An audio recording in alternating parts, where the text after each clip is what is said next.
Hello everyone. Today we are going to discuss exercise 14.2, question number 7 to 11. Question number 1 to 6 we have already discussed. You can check in playlist. Now let's see question number 7. Find the compound interest on rupees 6,000 for 1 year if the rates of interest for the first and the second years are 5% and 10%. ये हमें given है कि जो rate of interest है 2 years में वो different है। अगर डिफरेंट रेट होती है तो उसके लिए जो हम फॉर्मूला यूज करेंगे उसमें फर्स्ट ईयर के लिए फर्स्ट रेट, सेकंड के लिए सेकंड ले लेंगे, उसके बाद हम कर लेंगे। देखते हैं अब ये हमें गिवन है P इक्वल टू, अब हमें फाइंड आउट क्या करना था, इसमें find the compound interest find out करना है। सो इसके लिए फॉर्मूला क्या होगा हमारे पास कंपाउंड इंटरेस्ट के लिए, P into 1 plus R by 100। ये फर्स्ट के लिए है, 2 रेट होती है तो हम ये R1 then R2 by 100, okay, minus principal 6,000, 1 plus rate is 5 and 1 plus 10 by 100 minus 6,000। अब देखिए यहाँ पे 6,000 5 से कैंसिल आउट कर लेते हैं, ये यहाँ पे आया 20, 1 बाय 20 और यहां से हमारे पास आया 11 बाय 10 और फिर माइनस क्या करना है आपको 6,000। इसको कैंसिल आउट कर लेते हैं, 20 टू 20 कैंसिल हो गई, 2 से किया 2 3 जा 6, 30 आया ये। अब इन दोनों को मल्टीप्लाई कर लेंगे इनटू 11 माइनस 6,000, 11 3 जा 33, 11 6 जा 66 प्लस 3 69 माइनस 6,000। सो यहां से हमारे पास कितना आ गया compound interest, that is rupees 930। Next question. Anamika took a loan of rupees 40,000 from a branch of a bank. The rate of interest is 5% per annum. Find the difference in amounts she would be paying after 1.5 years if the interest is compounded annually and compounded half yearly. हमें given है जो amount लिया है उसने loan लिया means वो 5% rate given है, time हमें गिवन 1.5 years, बट कंडीशन क्या है यहाँ पे आपको डिफरेंस फाइंड आउट करना है अमाउंट का क्या होगा, अगर half yearly rate of interest हो और अगर कंपाउंडेड एनुअली हो। ठीक है, जो इंटरेस्ट है वो अगर साल में एक बार लिया जाता हो और हाफ ईयरली लिया जाता हो, तो ये हमें गिवन है, इसमें हम फाइंड आउट करेंगे, दोनों के लिए अलग अलग होगा। तो यहां पे हम कर लेते हैं, यहां पे है compounded annually, okay.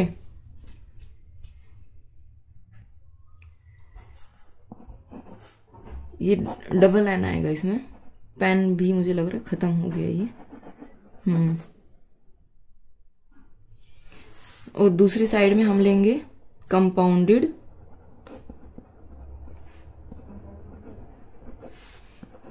Half yearly,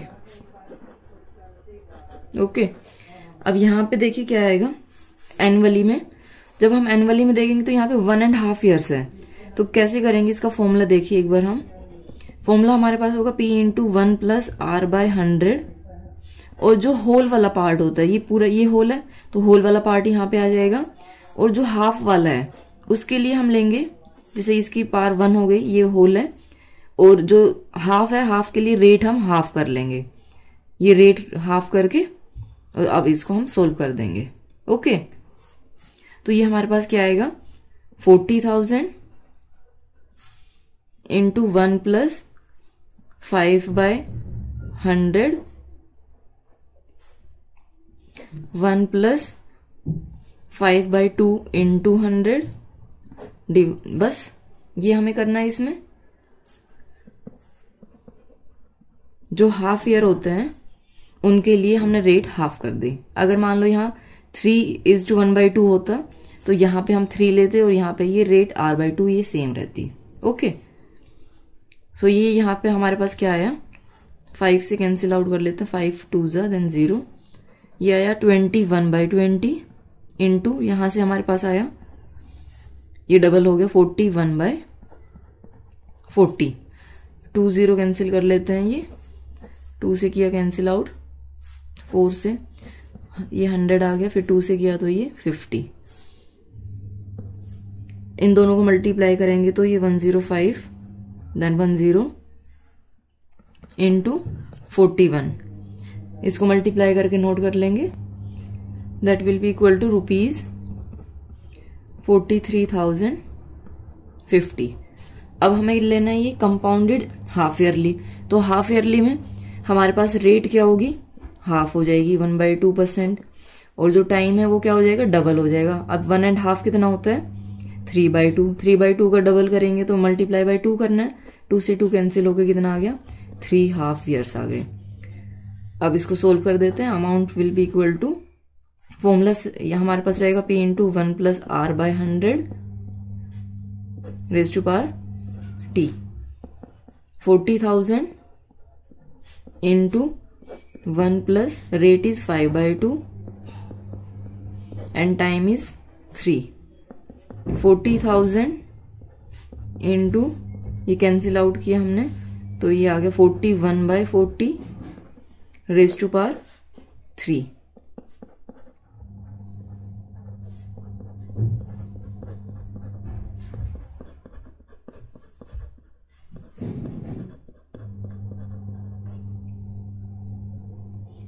cancel out कर लेते हैं, 3 0 कैंसिल आउट हो जाएगी, ये 4 से किया कैंसिल आउट तो ये 10 आ गया। अब इसको 2 से कर सकते हैं, 2 2 2 5 इसके बाद ये कैंसिल आउट नहीं हो रहा, मल्टीप्लाई कर लेंगे, 5 1 5 5 4 20 इंटू ये हमारे पास होता है 1681 इसका स्क्वायर 41 का, डिवाइड बाय कितना बचा, 4 2 8,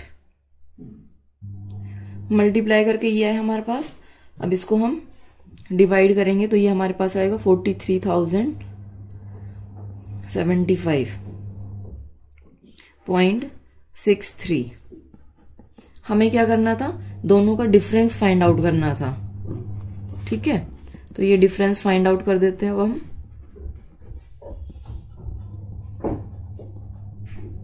-43,050 that will be equal to 75 rupees and 63 पैसे। This is our answer. Sorry ये देखिए 45 में 25 यहाँ पे 5 था ना।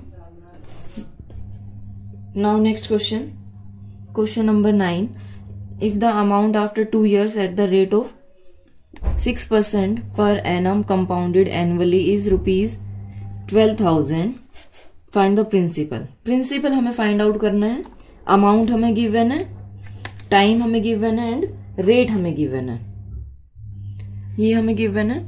फॉर्मूला लगाते हैं, amount equal to principal into 1 + R/100 raise to power time. Amount हमें गिवन है 12,000, प्रिंसिपल हमें फाइंड आउट करना है 1 plus rate is 6% and time is 2 years, 2 3 6, 2 5 then 0, 12,000 equal to P into 1। अब यहाँ पे क्या आएगा, ये 50 + 3 50/50 रेज़ टू पावर 2। अब इसको सिंपल कर लेते हैं थोड़ा सा हम, 53 multiply by 53 divide by 50 into 50 raise to power, sorry ये तो सिंप्लीफाई कर दिया हमने, ये आ गया ब्रैकेट में। हमें करना है अब इसका 53 का स्क्वायर करना है और 50 का स्क्वायर करना है। 12,000 equal to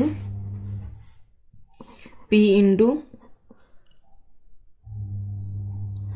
2809 divide by 2500, cross में कर लेते हैं। इधर प्रिंसिपल क्या आएगा 25, इधर ये मल्टीप्लाई हो जाएगा डिवाइड बाय 2809। ओके, क्योंकि ये कैंसिल आउट तो वैसे भी नहीं होता इधर नंबर से। अब इनको मल्टीप्लाई करके हम 1 2 3 4 5 0 आ जाएगी, ये काउंट करके 60 30 divide by 2809। This will be equal to rupees 10,679 rupees and यहाँ पे है 957।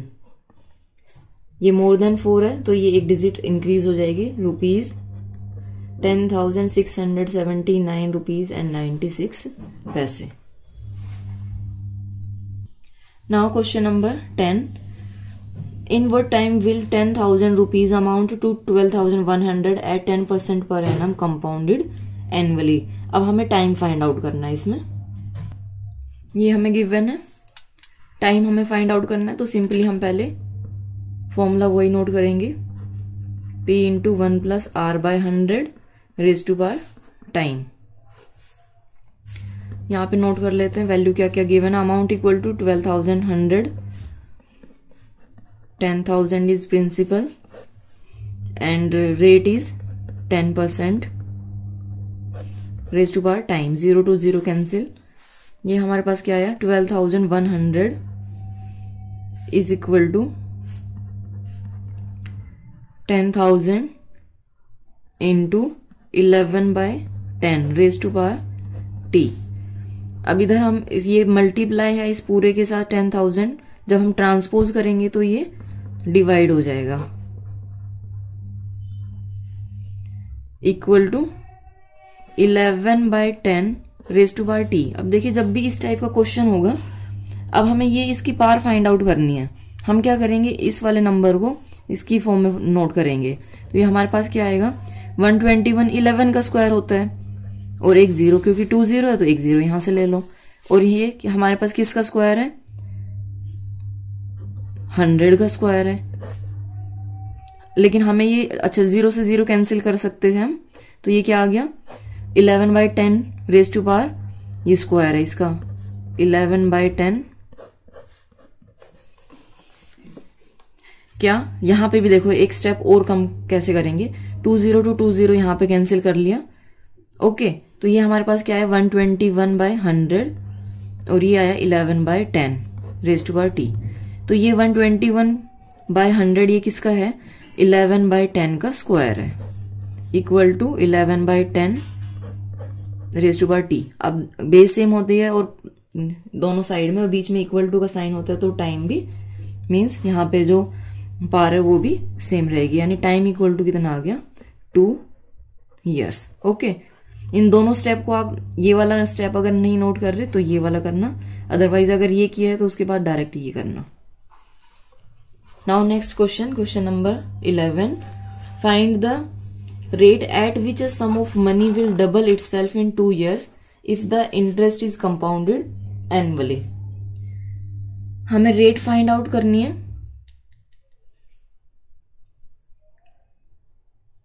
टाइम हमें गिवन है और ये दिया कि प्रिंसिपल का डबल हो जाता है, तो अमाउंट गिवन है हमें। इसमें हमें लेट करना होगा, तो लेट करते हैं हम, let principal equal to ₹100 and amount is equal to, double है तो ये डबल क्या हो जाएगा, 200। ओके, ये हमने लेट किया। उसके बाद टाइम हमें गिवन है that is equal to 2 years। अब हमें फाइंड आउट करनी है इसकी रेट, तो इसके लिए फॉर्मूला पहले हम नोट कर लेते हैं। Amount will be equal to principal into 1 plus R by 100 raise to power time, this is 200 equal to 100 1 plus R by 100 raise to power T. अब ये पूरे के साथ 100 मल्टीप्लाई है, टी हमारे पास 2 है, ये मल्टीप्लाई है, इधर आके डिवाइड हो जाएगा, 200 डिवाइड बाय 100, 0 to 0 कैंसिल हो गई, that is equal to 1 plus R by 100 raise to power 2। अब ये हमारे पास 2 आया है, यहां से देखिए क्या, 2 equal to 1 plus R by 100 raise to power 2, अब हमें इसको स्क्वायर की फॉर्म में करना है, क्योंकि इधर ये 2 है, ताकि यहाँ अगर स्क्वायर की फॉर्म में क्यों करना है, यहाँ पे 2 और इसको भी अगर हम स्क्वायर की फॉर्म में कर देंगे तो दोनों कैंसिल आउट हो जाएंगे, उसके बाद आगे हम सोल्व कर लेंगे। अब ये कैसे होगा, अब ये तो 2 है, अगर ये 4 होता तो हम इसको 2 का स्क्वायर कर देते, लेकिन ये ऑलरेडी 2 है, तो हम क्या कर सकते हैं इसको, अगर आपको ध्यान हो तो रूट एंड स्क्वायर वाले में हमने किया था, इसको हम √2 नोट कर सकते हैं। ओके, इसको हम कैसे नोट करेंगे, √2 का स्क्वायर, इससे ही कैंसिल आउट होकर 2 आ गया ना, मीन्स हमने ये ठीक किया है। अब ये √2 हो गया, अब 2 अगर ये हमारे पास सेम हो गई पार, तो बेस भी क्या होगा, इक्वल होगा, तो √2 will be equal to 1 + r/100। अब इसको कैसे सोल्व करेंगे आगे, √2 होता है हमारे पास 1.414, ये वैल्यू होती है √2 की, 1 + r/100। ओके, अब ये r के साथ ये इधर प्लस है, ट्रांसपोज करेंगे तो ये माइनस हो जाएगा, 1.414 - 1। अब यहाँ पे डेसिमल लगा के 30 पुट कर लेंगे ताकि इजीली ये माइनस हो जाए। तो ये हमारे पास क्या है, यहाँ से 0.414 equal to r/100। Cross multiply कर लेते हैं, r की वैल्यू हमारे पास क्या आएगी, r will be equal to 0.414 × 100, that will be equal to 414, after that put 20, then put a decimal after 3 digit 123। तो रेट हमारे पास यहां से क्या आ गई, rate equal to 41.4% per annum। Okay, thank you so much for watching my video and have a great day.